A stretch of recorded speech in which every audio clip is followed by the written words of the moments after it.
Takulandirani ku AMTV Malawi kuchimake kwa nkhani zenizeni. Ngati nkhani imeneyo kuno kulibe, dziwani kuti nkhani imeneyo ndi yabodza. For 5 years when people are suffering and who have capital and can't pay, you see? And then I'm in a good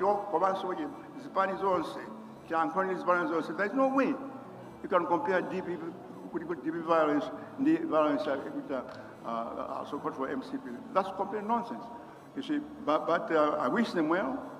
I wish they'll come out and do their job instead of just sitting there and clapping hands when there's violence in this country. Thank you so much, Your Excellency. Thank you. Thank you very much. I think this marks the end of the special interview. Your Excellencies, you may take leave. Thank you.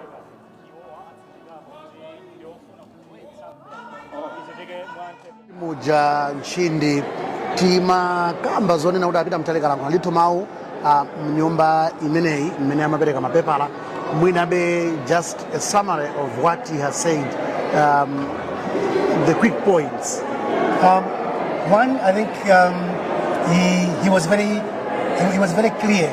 I think there was clarity in terms of trying to communicate that I'm contesting because it is you, the people, all right, who came to me to ask that you want me to rescue. Yes, to rescue Malawians from the suffering that they have been subjected to.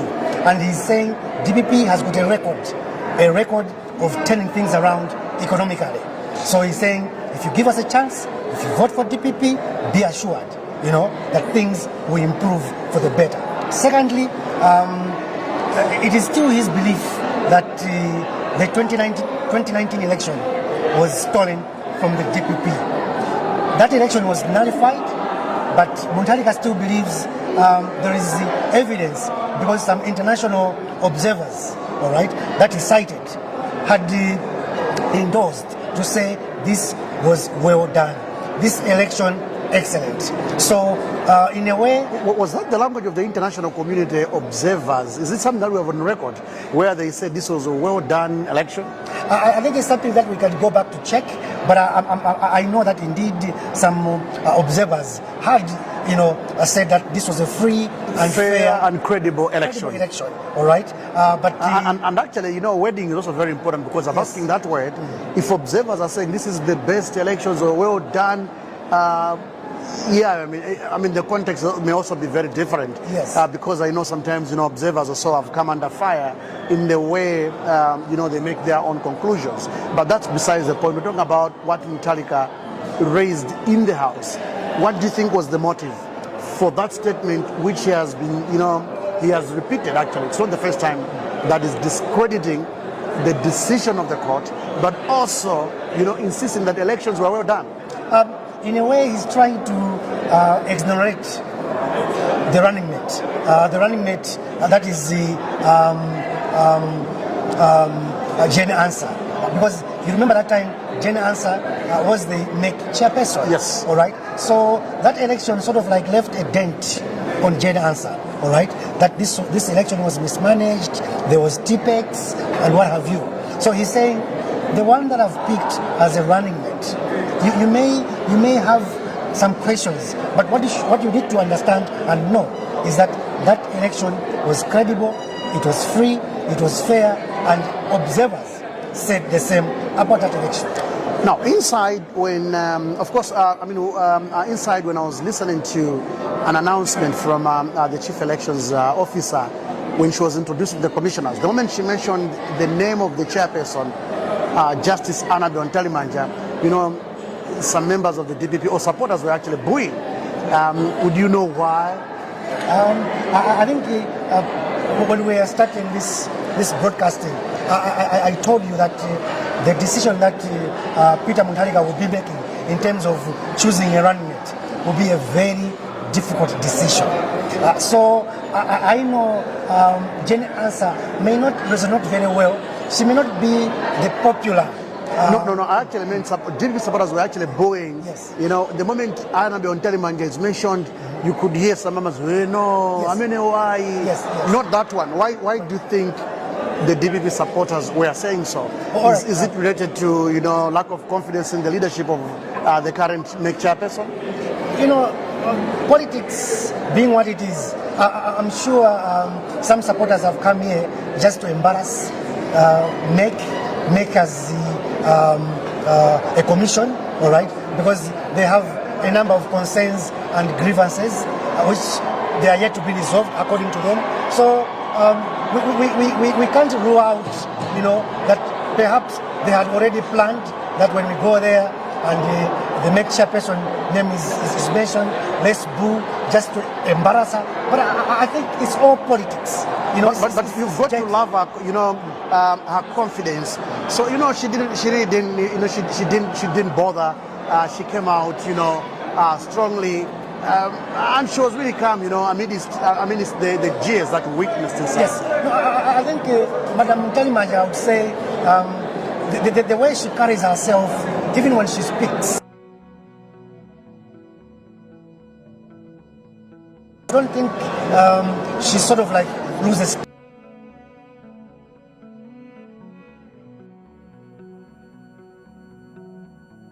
Even when there was that booing and what have you, it showed.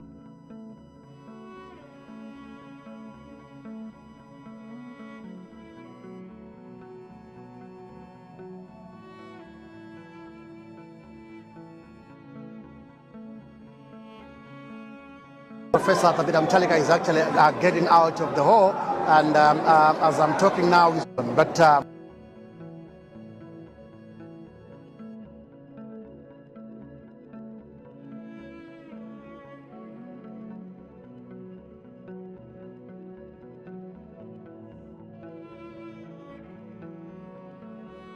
as compared to those that presented yesterday, I know there was another former president yesterday, Dr. Joyce Banda. No, initially I said the DPP looked well organized in terms of their supporters. I could see they were distributing flags so that when they go inside, it has to be colorful when they wave. But I think there was a twist, especially when Peter Mutharika was walking into the BICC. I think there was too much commotion because people out there, or those that came here, I would assume they wanted to see APM walking in, waving at the people, but that did happen. What we saw was a commotion because he was heavily surrounded, all right? So you couldn't see Mutharika as we used to see him. Some of us saw him when he was right already inside. I think that could have been avoided because they're trying to sell a candidate. So they should not shield that candidate. They needed to have given him some space, all right? Let people see Mutharika, all right? There is heavy security here, all right? The extra security that the DPP was trying to provide, in my view, I would say it was one way of trying to shield him. Whatever they are trying to shield him from, people are able to interpret on their own. But that commotion was not welcome. And really, it was really unnecessary because people are interested to see the candidate. He's not just the candidate for the DPP. He has voters out there also interested to see him. And indeed, the fact that he has been absent from the limelight for some time, there was that curiosity to see Mutharika. And I guess this is a whole reason why we also wanted, to capture the former president. Yes, if you compare with what happened yesterday with Joyce Banda of People's Party, the way she arrived at the BICC with the running mate, Kumbo Kachali, they arrived open van, all right? The way they were waving, you could take pictures of them, all right? The way they walked in, it was something beautiful. You could capture it, all right? But with Mutharika, he's arriving under heavy security detail. There's commotion. You can't see where Mutharika is, but people are interested to see him. So I think the questions that are there in terms of his advanced age will still be there because there are others within the party who are still trying not to show the whole Mutharika to the public, which may be a mistake. And indeed, we need to commend our experienced photojournalist Jacob Onankonya for picking details many could not see, especially for those private bodyguards. Is it from Zomela Ngbira or Jat Muhango, who sort of, had, is it a pistol or something? Yes. And, they are to be asked to go out of the house, isn't it? In fact, I think MEC has been clear, even the police, that these politicians, they are no longer allowed to use bouncers who are wearing police uniform or camouflage. But it's surprising and so hard to believe that some of the members of the DPP are still recruiting people, bouncers, and are still giving them this uniform belonging to police officers, camouflage, and still coming to this kind of events. So it's so hard to believe, because DPP has been in government, it has experience. Some of these things are avoidable. Why are they still continuing to do this and embarrassing the party? And what's the cost of that, Nshid? What's the cost to the party? I mean, if they continue to behave in that manner. One, the commotion which happened, avoidable, not necessary. Two, you're bringing people with pistols, they are wearing camouflage, they are not police officers. I mean, what exactly are you trying to do? So I think there may be other members in the party who are overzealous or who lack discipline, but I think it's high time, if the party still wants to continue scoring, especially during this period, we are in an election period, those people have to be tamed. They need to be disciplined. And you are taking out some marks. I mean, they should have scored highly, but you're taking out some marks because of the commotion and a few incidences that do not seem to be in order. Yes, these things were avoidable. I expected Peter Mutharika to walk in BICC majestically.